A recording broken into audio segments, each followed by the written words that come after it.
From courtside of the virtual hardwood, it's the NLSC Podcast, a weekly show for basketball gamers and hardcore hoopheads.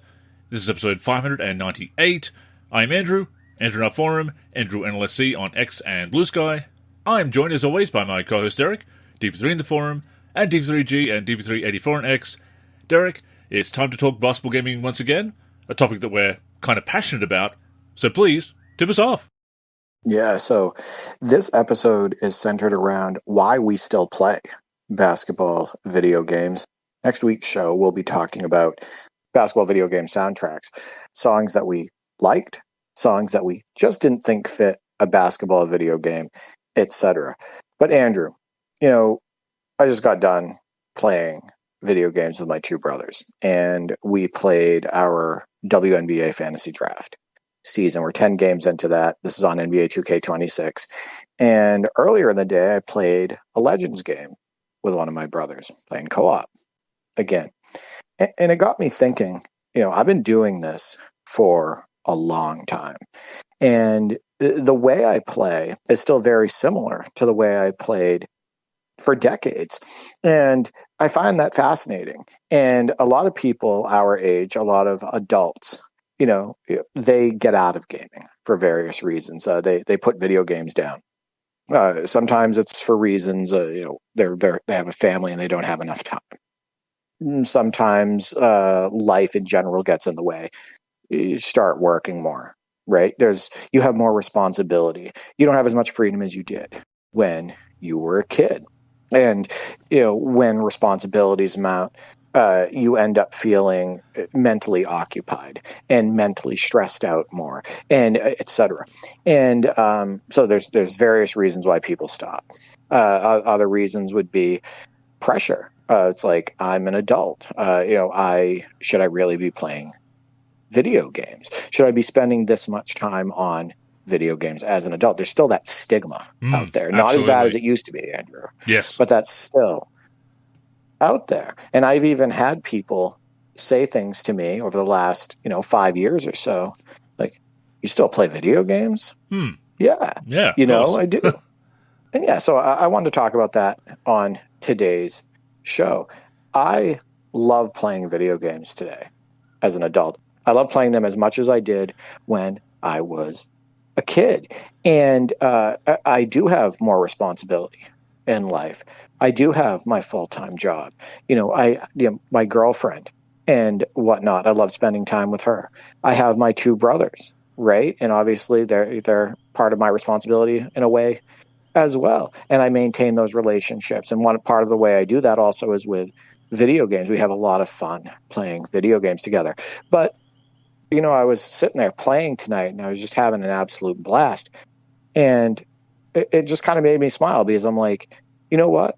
I could do this for the rest of my life and still get enjoyment out of it. And I really don't care, Andrew, what anybody else thinks. Yeah, absolutely. That stigma is still there, like you say. It is fading a little bit as we get older, as we are the responsible adults. It's clear that you can still take care of those responsibilities while also playing video games. And it's no different to any other recreational activity that adults have done throughout the years. This is just what we've grown up with. If you can make time for it, as long as you're taking care of your other responsibilities, yeah, I refuse to be shamed for it. For me, it's a great way to unwind. And obviously, to connect with people.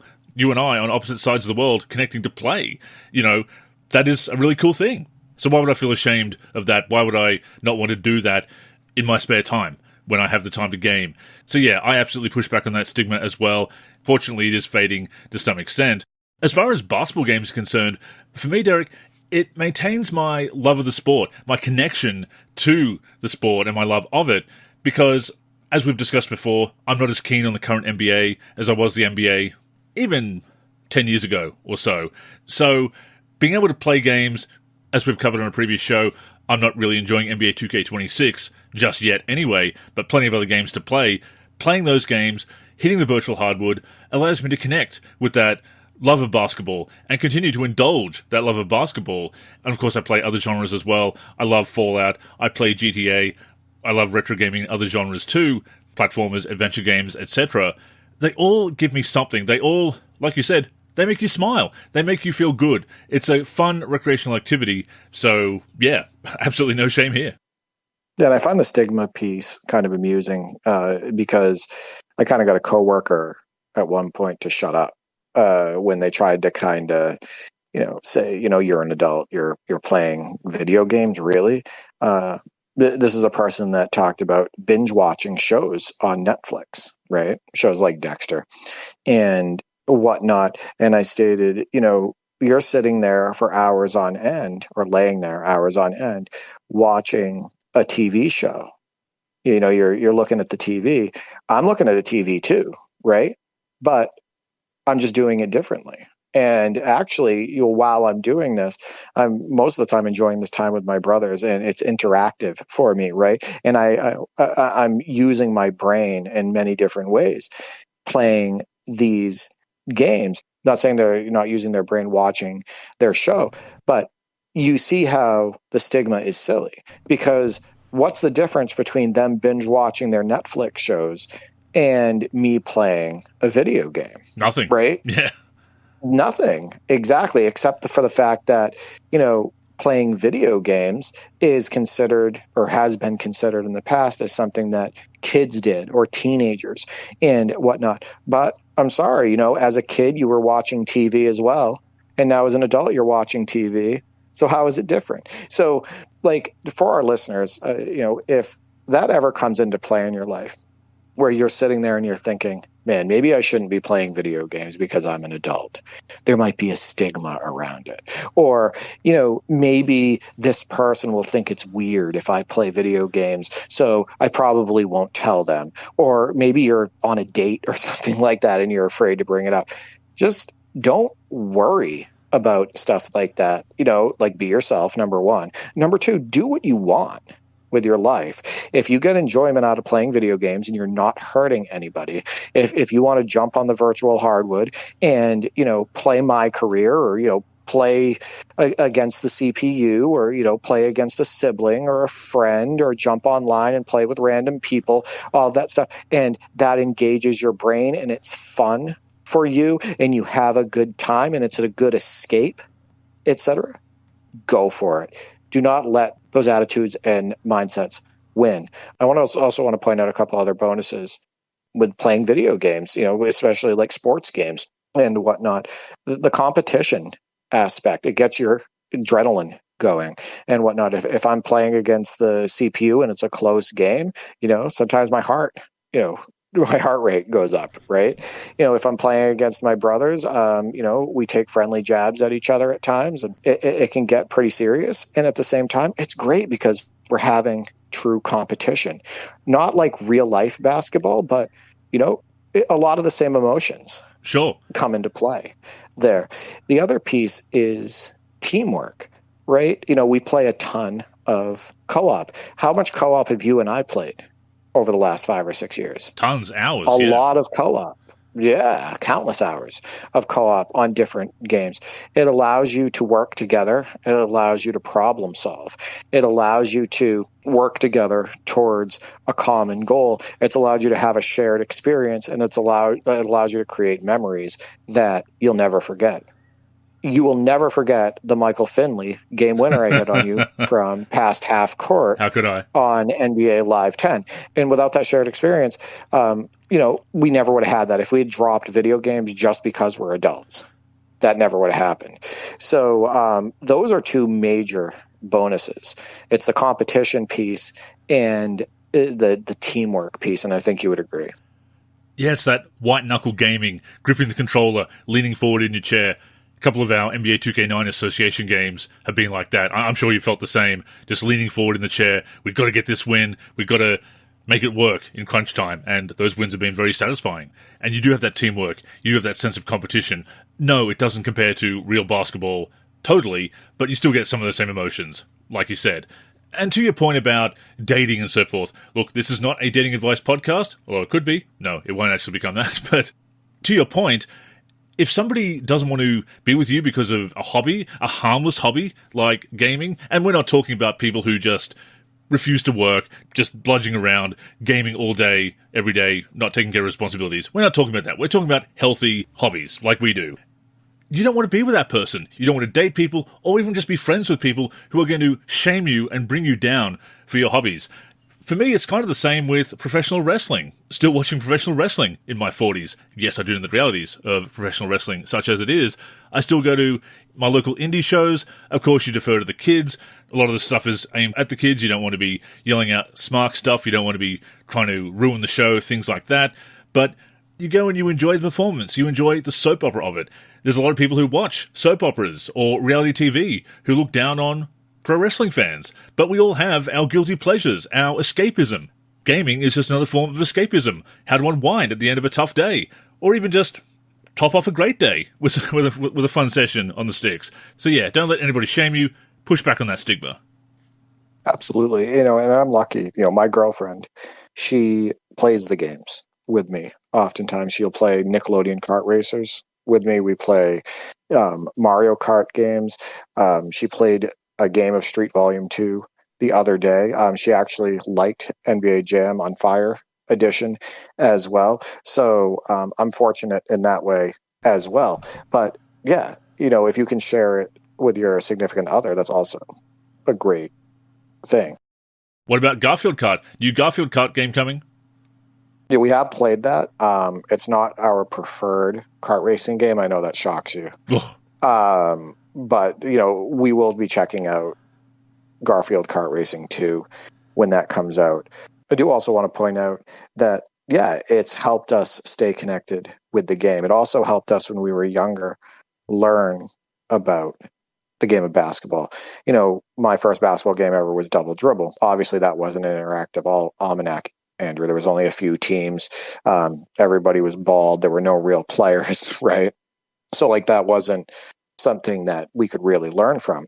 But the game had some real rules, and we were very young. So even just the rules and getting out on the virtual hardwood and whatnot, you can learn some things there. But, going back to even games like Tecmo Super NBA Basketball on Super Nintendo, where they had, the digitized portraits, and they had the game kept stats, and it had full NBA rosters and all of that. You would learn about players playing the video game, and then you'd look for them in real life, right? Oftentimes it was that way and not vice versa. It wasn't like seeing them in real life and then going to the virtual hardwood. Sometimes you discovered players from the video game. Absolutely. And I still think that's the way it is today. There's been times where, I'll be playing NBA 2K25 or 2K26, and I'll see a name that I haven't seen before, and maybe for fun we'll draft him on a fantasy draft team, and we'll use him, we'll look at his ratings, all of that stuff, and then we'll look for him in real life. But basketball video games all my life, or most of my life at least, have been like basketball almanacs in a way, and kind of like basketball cards, the basketball magazines we collected when we were growing up and whatnot. So I've also learned a lot from basketball video games, and I continue to today. And I think that's also an underrated aspect of video gaming, sports video gaming, but yes, basketball video games as well. So that can't go without mentioning. And it's definitely been the same for me, that extension of that love of basketball. Like you say, getting the magazines, getting the cards, watching as many highlights as possible, watching as many games as possible. And me growing up in Australia, you kind of drip-fed, especially back in the 90s, drip-fed highlights and one game a week, the game of the week that they would show. And often it was being shown late at night. You had to set the VCR and record it, and episodes of NBA action as well. So playing the games was how you got to learn about a lot of the players. The trivia in NBA Live 97, the cool facts, learning these things about players, that was cool, quite frankly. That was how we really extended our love of basketball, really got to know the players, got to know the sport. As we've said before, we could do a whole show, and maybe we will one day, where we try to recall as many 90s bench warmers as possible. And how do we know those players, Derek? Sure, we did see them get into games occasionally. We collected the cards, but we saw them in the rosters of games. We played with them, having to sub them in when the Stars were in foul trouble, and you get that player off the deep bench, and that player sticks with you decades later. I think it's worth noting that, when we were watching games in the 90s, early 2000s and whatnot, you couldn't watch every game from every team. Yeah. Right.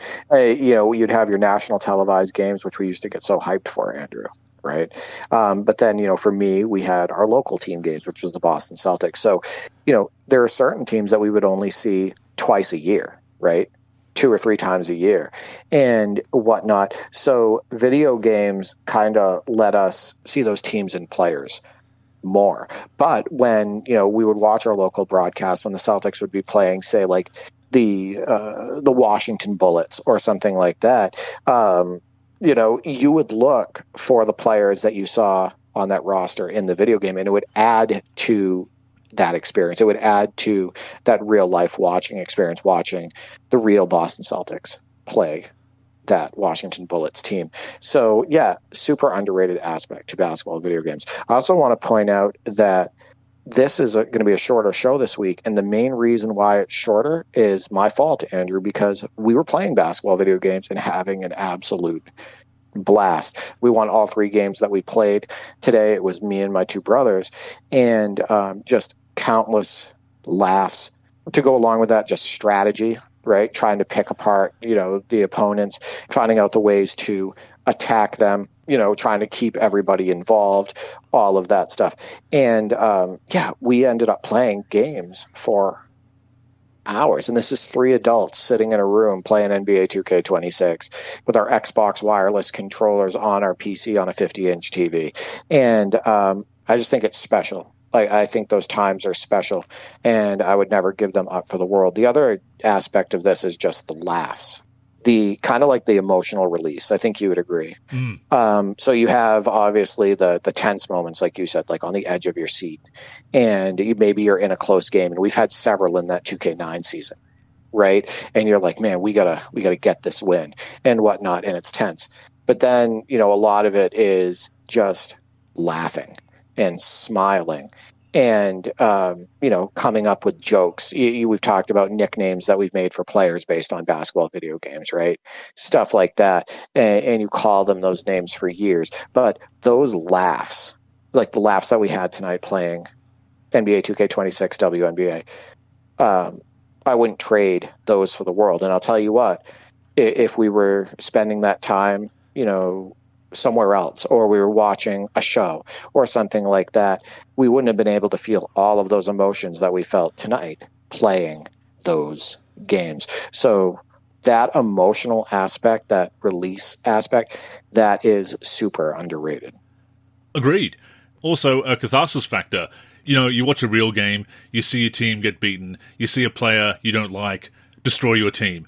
You want to get on the virtual hardwood, take control of your team, go against that team, and get some revenge.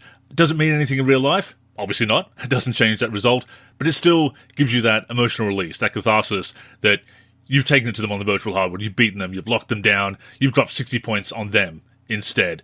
And of course, with franchise modes, making the moves that you wish your team would make, making better moves, leading them back to victory. The Bulls have not sniffed the championship since 1998. In real life, in many of my games, through career modes, through franchise modes, they've won their 7th title, and sometimes 8th and 9th title as well.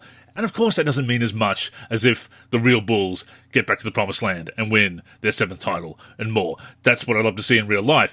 I'm not equating it in that sense, but it's still cathartic, especially after some rough seasons, to win with them, to see them celebrate a championship, to see them play better than they have in real life. It's definitely cathartic. Yeah, I agree. I also think just the fantasy aspect of video game legends, players overachieving. Definitely. You using players more than they would ever be used in real life, putting up numbers they could only dream of achieving in the NBA. I think that is an awesome aspect of sports gaming in general, but definitely with basketball video games. Like I said, we have video game legends that we still talk about today. Dan Dickau, who scored over 100 points and a half. My brother Mark did that on one of the older NBA lives. The absolute dominance by TJ Ford on NBA 2K7 in the first game we ever played.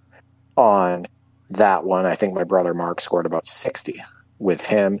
Alonzo G, my brother Nick, on the early 2010s NBA 2Ks, like I stated on other podcasts, kind of a combination of Larry Bird and Julius Erving, the way that he could shoot and then also go downhill and just dunk on absolutely everybody. The dominance in some of the 2Ks by Hashim Thabit, Walter McCarty, Pat Garrity. We still talk about all of these guys today. And, if any of these guys are in one of the newer 2Ks and we're doing a fantasy draft, like an all-time fantasy draft, you bet we're trying to grab some of these guys to try to recreate that magic. But yeah, that's the other aspect of it and why we play. The fantasy aspect, the kind of creating your own reality. And I think, again, that's just such an underrated aspect of basketball video games because it lets you be creative. It also allows you to kind of be spontaneous, right? It allows you to do things that, are out of the norm. And I think that that's also a lot of fun sometimes. And today we don't get to use our imagination as much as we did when we were younger, when a lot of the players on the screen didn't have eyes or didn't have hair or, the controls and style were incredibly limited.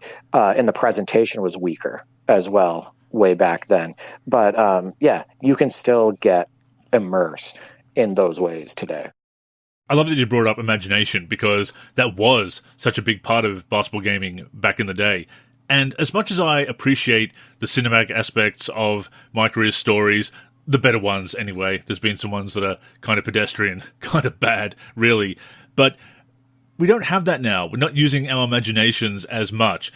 And again, I appreciate the production values, the well-written stories when they've had them, but being able to step into a player's shoes, imagine that backstory, imagine what's going on, create that narrative in our heads. There is something very underrated about that, I agree. And franchise modes, of course, it's still there and has always been there, taking control of a team, playing through a season, going through the ups and downs. And of course, you do have those numbers that are unrealistic and certainly exaggerated.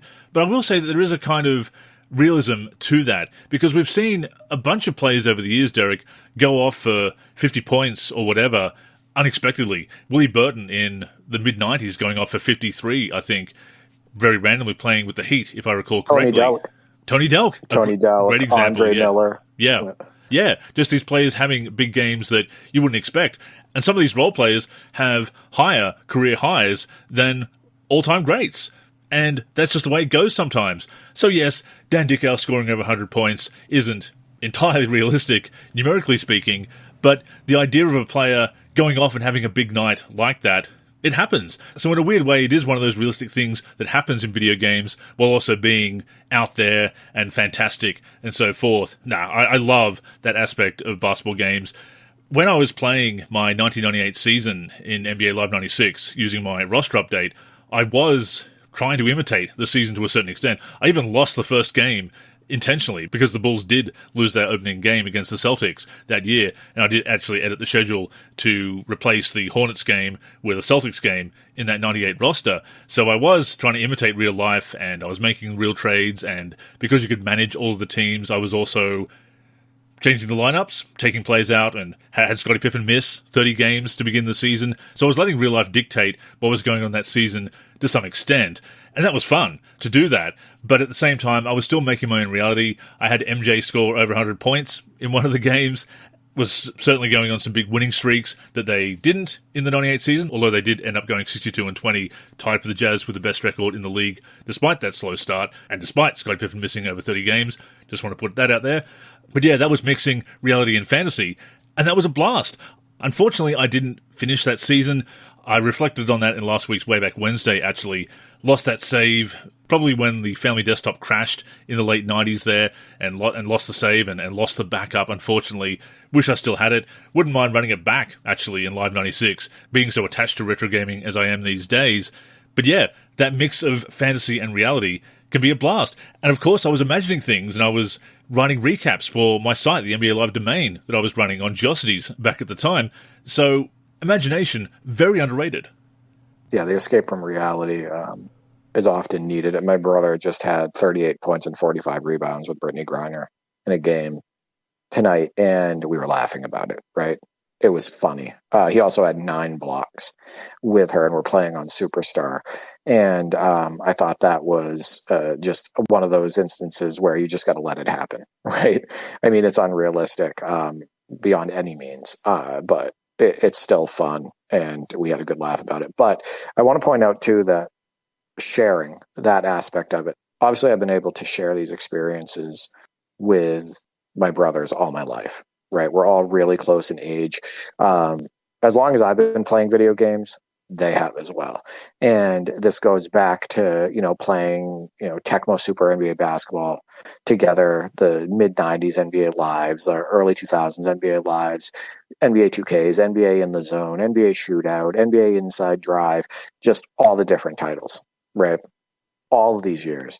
But I think over the last 6 years or so, it's been extra special being able to share all of the videos on my YouTube channel, my personal one, but also on the NLSC YouTube, and being able to share all of those clips on social media through the NLSC or otherwise, of my experiences on the virtual hardwood, or just a cool highlight, and being able to reach countless people across the world. And I think you would agree, we both have a very strong appreciation for that aspect, not only to be able to connect with each other, we live on different sides of the world, but be able to connect with everybody else definitely in the world. There's people from everywhere that are listening to this podcast.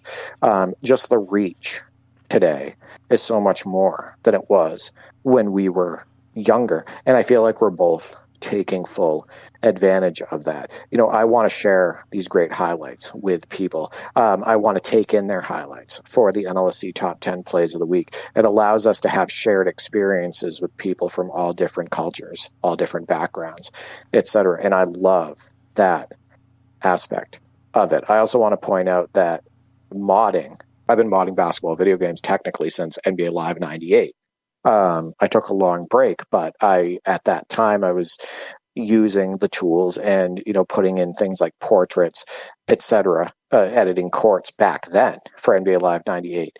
However, especially since 2013, I've done a lot of modding, and that allowed me to tap into my creative side. It allowed me to learn more tools, use more tools, etc. So I learned how to make cyber faces. I learned how to make courts. I learned how to make basic edits to scoreboards, make edits to jerseys, all of that stuff. So another super positive aspect, and another reason why we play, and a lot of people play out there, especially in the PC community, is to tap into that creative side, right? And basketball video games allow us to do that. And there's a lot of people like on the NLSC Discord that are consistently showing their work. They're creating shoes. They're creating cyber faces. Somebody on there is creating scoreboards consistently for NBA 2K14. Someone else on there, Vetman, I believe, was showing off scoreboards that were created, I want to say, for 2K25. So they also allow you to tap into the creative side, and they allow you to share that work or share your clips, your gameplay, etc., with the world. And I think that is super awesome. It is. Content creation feeds that love of basketball gaming, no doubt. And it's not just about content creation when it comes to media capture, although that is a large reason why we do it, and we love sharing those clips, as you said, but keeping it for posterity. How many wonderful, exciting plays and incredible plays did we have growing up before we had the ability to capture footage? Although I suppose you could always hook it up to a VCR and record it on VHS, which I'm sure a lot of people did back in the day. I feel like I did that at least once. I know I've taken pictures of my screen and taken pictures of the TV, or taken pictures of the monitor, got them developed, and sometimes they turned out, sometimes they didn't. But now that we do have that media capture, we can keep those moments for posterity. You bring up the Michael Finley game winner. We have that. We have the record of that. It's not just this urban legend that we talk about on the podcast. We can show people, we can actually show people that it happened. So that's what's really cool about that, and look back on it and enjoy those highlights. So I really do enjoy that. And I enjoy that even though the internal capture on consoles isn't always great, the fact that more people can do that, whether it's a screenshot, whether it's footage, even at 30 frames per second, if you can capture, and sometimes without sound on the past generation of 2Ks as well, unfortunately, but simply having that functionality, and obviously we have Elgato's, we have capture software on PC as well, but just simply having that native capture functionality, it's just great that people can capture those memories and reflect on them. And I also want to say that even though I haven't really been enjoying this generation of NBA 2K games, and this week's Monday Tip-Off will go into that in more detail, actually, I'm probably having as much fun as ever on the virtual hardwood, Derek, because I'm revisiting different games, not just to cover them. Once again, content creation is a big part of that, but I'm discovering new favorites like NBA 2K6, NBA 2K7, games that I overlooked for one reason or another back in the day, going back to some NBA Lives that I didn't really like at the time. Even NBA Live 10, I kind of underrated and overlooked for many years, and have really developed a much greater appreciation for that in recent years. And even 8th generation NBA Lives that I've been playing recently, like NBA Live 19, but older games as well, going back, discovering these new favorites, dusting off old favorites that I thought, oh, I'm done with them. Turns out, no, I want to keep playing them. And also, with your help, obviously, have diversified beyond grinding mindlessly in my career every year, and there's absolutely no way I want to do that in 2K26. Even if I was enjoying NBA 2K26 more than I am, I wouldn't want to be grinding away my career with what that mode has become, and certainly not in the online scene either. But I'm having a blast these days. I'm enjoying basketball gaming as much as ever because I have been able to expand that collection, pick up some games that I overlooked, see what they're all about. Are some of them kind of disappointing, or they're not as good as what I was playing? Sure, I think all of us who badmouth NBA Live 2001 owe EA Sports an apology. Owe that development team an apology, because ESPN NBA Tonight is certainly a much rougher release, but it was still fun to play, still fun to finally check it out. So yeah, even though newer releases haven't delighted me, Derek, I'm definitely enjoying basketball gaming as much as ever. Yeah, I would love to have footage and screenshots of, my season on Tecmo Super NBA Basketball with the Detroit Pistons, where I played deep into that season. I want to say I played 50, 60 games, maybe more, where I had Isaiah Thomas, Joe Dumars, Orlando Woolridge, Dennis Rodman, and Bill Laimbeer. That team was so fun to use in that game. I created fake articles using my typewriter back then, cut out a picture of Isaiah Thomas and glued it to the fake article, all of that stuff. But yeah, it would have been cool to have screenshots and footage of that. My season on NBA in the Zone 2, also using the Pistons, but this time obviously with Grant Hill, my NBA Live 2000 season, where I did a fantasy draft and I had Jason Williams and Rashard Lewis and whatnot. Jason Williams was just an absolute blast to use in that game. I had seasons, memorable seasons on NBA Live 2003, like using the Kings and whatnot with Bibby and Weber and Peja, and then NBA Inside Drive 2003 with my friend Craig using Paul Pierce and Antoine Walker with the Celtics. That was a blast. I want to say that, my brothers and I had so many great memories and moments on games like NBA Live 96 that mentioned NBA Live 2000, NBA Live 98, NBA 2K, the original, NBA 2K 10, 11, 12. Like, I would have loved to have screenshots and captures that I could share with people and that we could share with each other. But like you stated, they're almost like, those stories are almost like urban legends now. But, we'll text each other about this stuff all the time. We'll share pictures of these players to remind each other about what happened. We'll talk about the stats. We'll talk about, all the memories that we have. So they're not gone, but we don't have proof, right? It's just with us. And that also is kind of special in its own right. And yeah, I would agree with you as far as, basketball gaming. I'm enjoying it as much or more now than I ever have in my life. I'm playing the newest titles, but I'm also, still revisiting the classics and playing some of the favorites. And, I have a season right now with my brother on NBA Live 2003. I have a season with both of them on NBA 2K19 still that we revisit from time to time. We had a season on NBA Inside Drive 2003. Recently, you've seen me go back and revisit games like NBA Live 99, NBA Live 95 for the PC, etc. The collections get bigger as time goes on. We have more games to play, And playing basketball video games in general never gets old because we always have something we can revisit. I would agree. I am having just an absolute blast with basketball video games. Before we go on, a reminder that the NLSC podcast comes out every week on the NLSC, nba-live.com, as well as our YouTube channel. We're also on Spotify, Apple Podcasts, and other podcast apps. If you're listening on any of those apps, we'd greatly appreciate a review. To keep up with the show and everything we're doing with basketball gaming in general, connect with us on social media. On Twitter and Facebook, we are the NLSC. We also have an Instagram, NLSC Basketball, and on YouTube, we're youtube.com/NBA Live Series Center. Once again, visit us at nba-live.com, where in addition to the podcast, you'll also find all of our original content, as well as our forum and modding community.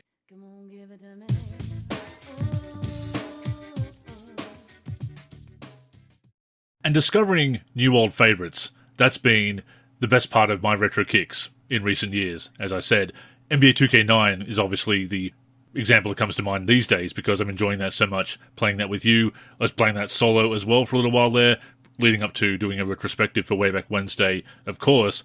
It's the one that's been rising up my rankings as of late. What's the game in recent years that you've gone back and revisited or played for the first time that is kind of the equivalent for you, that really surprised you for how much you're enjoying it and thinking, oh, I really overlooked this? I think it's NBA 2K19, actually. I think, I had modded it early on. We played it a little bit. But we weren't that into this new motion system, right? It was the game right after 2K18. 2K18 was the start of a new motion system. And while it was better than 2K18, some of those problems were still there, right? But a few years later, I decided to, put it on and, I started messing with some sliders, which I hadn't done as much at the time, and, kind of editing the players a little bit more. And I was like, you know what? NBA 2K19 isn't that bad. Yeah. And it revived that game for us. We ended up starting multiple seasons on it. I ended up making a ton of cyber faces for the game, all of that. And it became, I would say my favorite 2K post NBA 2K17. And we still revisit that one now today. I would also like to say that, there are certain games, and I think you would agree, you go back and play and you're like, man, I really spent hundreds of hours on this game. And one of those games is Bulls versus Blazers. It's very tough for me to get into that game now. It's very primitive. It's less accessible, I think the action is very slow. No sprint. Really no strategy in that game. But, when we were younger, you were using your imagination more, right? That's all we had. And you actually were, looking forward more to playing outside. And I think a lot of times when you were younger and you played video games, I think that it wasn't your primary focus. Does that make sense? Sometimes it wasn't your primary focus because there were other things that were more exciting. And part of the tapestry, yeah. Yeah. And I think that I remember those times back then. And sometimes when you jumped on the virtual hardwood, it was a filler while you waited maybe for the real game to come on. Sure. Right. Or, it was a filler. Maybe you played outside and maybe you shot around outside or something like that. I mean, I was super young at that time, but, probably wasn't doing that, but doing something else. And then it was a filler. And I think that Bulls versus Blazers, when I revisited that one years later, I was like, I can't play this for more than 15 minutes without kind of getting bored. Right. And that's also because games in many ways have just gotten a lot better. Yeah. As it relates even by the late 90s, frankly. Yeah. Your options, right? Like things that you can do on the floor, the control, the way the games look, how you can, change outcomes and alter things, et cetera.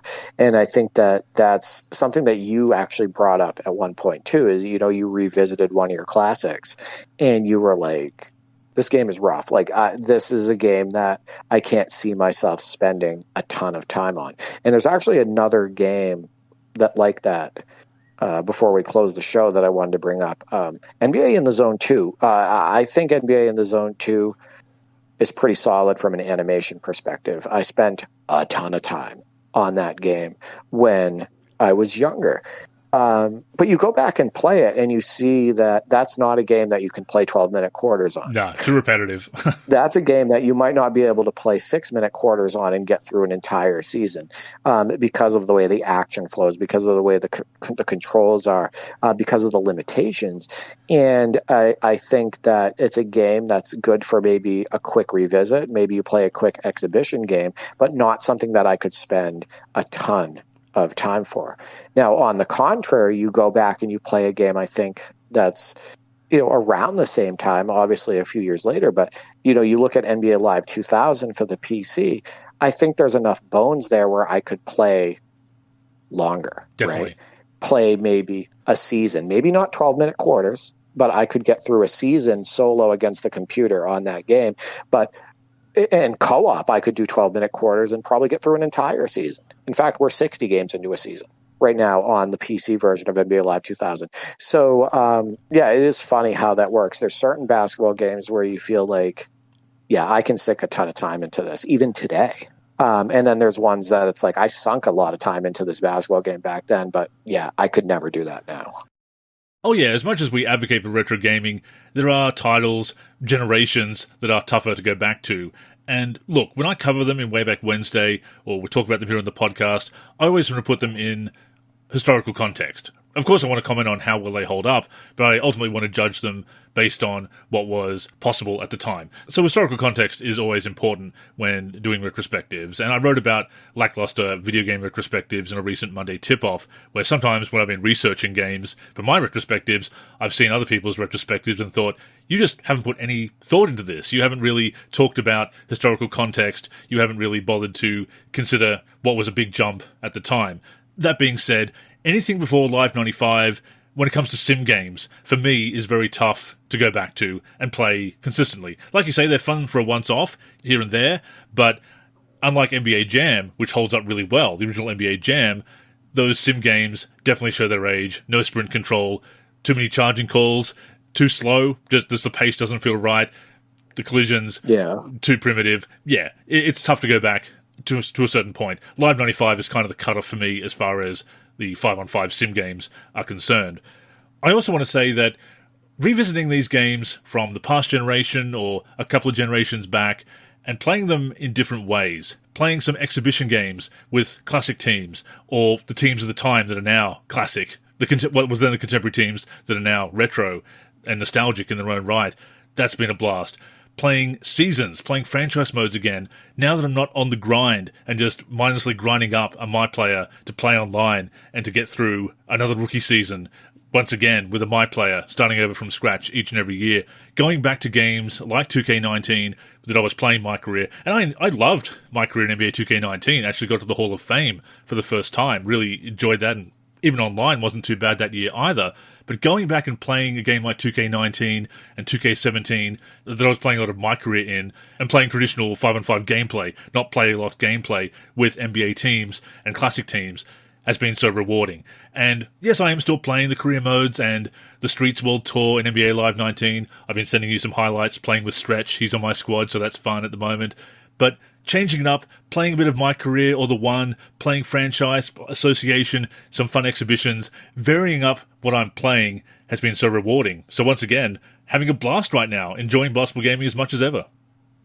Yeah, I think pace and how you play can dramatically change how you feel about a title. And like you said, NBA Live 95 has great pace, right? It's fast and exciting. And if you get to experience that with another human, then it's a whole different ballgame, right? And you might be able to sink a ton of hours into a game like NBA Live 95. And, I was just thinking about another title too that, I revisited and then sunk a ton of hours into was NBA Live 06 for the PC. And that's a game that holds up incredibly well today based on the controls, based on the signature style, based on the pace.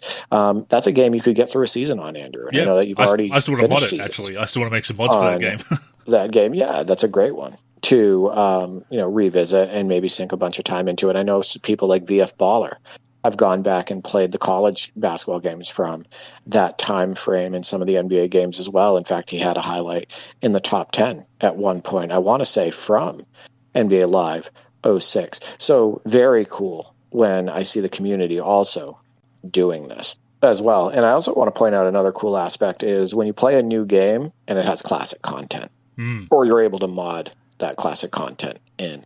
And it's like, man, I wish video games looked like that back when I was first playing them, because this looks absolutely awesome.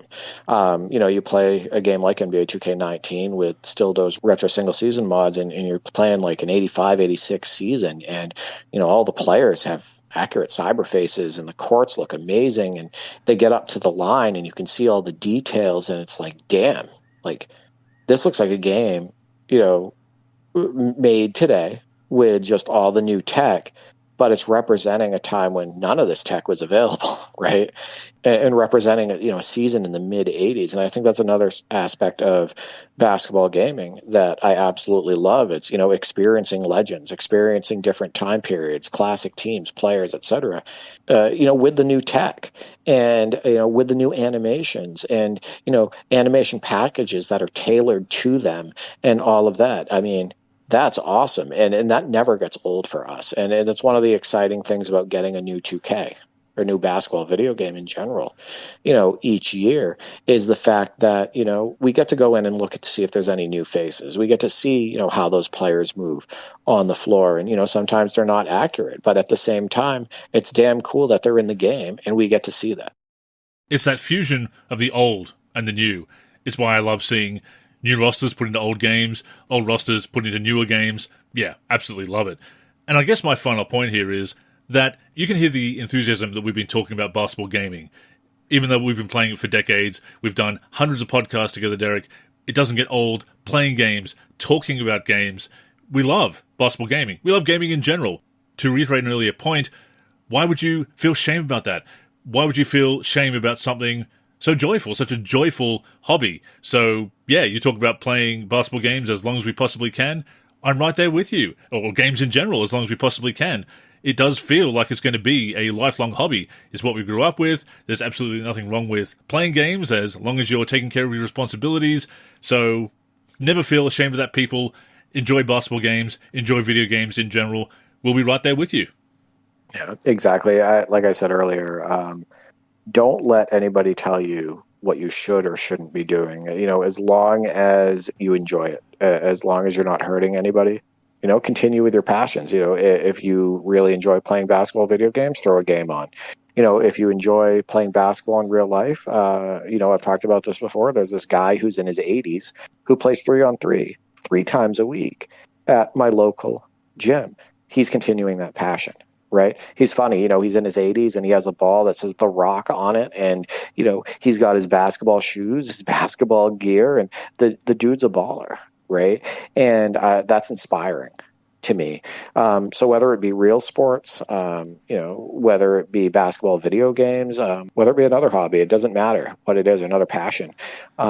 Continue that for as long as you possibly can, because I think you'll regret it if you let it go for reasons that, don't make sense. External pressure from people whose opinions really don't matter at the end of the day, sure. And one final tip, if you're not enjoying a game, don't force it. By all means, come back to it. I've put games down and come back to them and found that I've enjoyed them more on a second glance, and hopefully that'll happen with 2K26. It certainly happened with older games that I didn't like back in the day, or I've played games and appreciated them even more, as the case may be. But yeah, changing up my habits in recent years has taught me, don't stick with something out of habit. I am a creature of habit, but be willing to change those habits. Play something else. If you're not enjoying a game, find one that you do enjoy. If it is an older game, that's fine. If it's a newer game, great. As long as you're having fun, that is the purpose of gaming. It is meant to be an enjoyable pastime. So yeah, just as you wouldn't sit through a movie or a TV show that you absolutely can't stand, don't force yourself to play something that you don't like. Find a game that you love and play it until you're sick of it.